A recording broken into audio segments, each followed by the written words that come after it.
না জানি জনগণ আপনার হাতের মধ্যে আবার চুরি পরিয়ে না দেয়। ইসলাম হুকুমাত হয় কি হবে?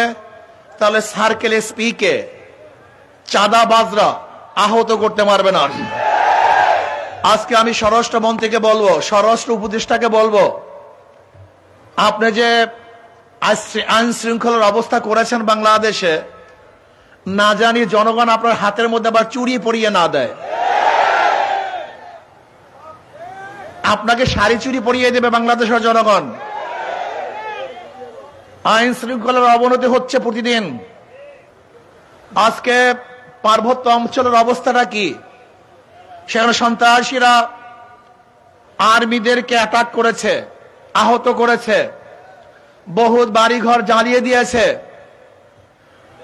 আমি বাংলাদেশ সরকারকে বলবো, পার্বত্য অঞ্চলের জন্য ভিন্ন আইন কেন থাকবে? তাদের জন্য ভিন্ন ব্যবস্থা করা হবে? তারা যদি বাংলাদেশের জনগণই হয়, তাদের সাথে আবার কিসের শান্তি চুক্তি করা হবে? আপনারা দেখেছেন পার্বত্য অঞ্চলের অবস্থা মনে হয় ভিন্ন একটা দেশ।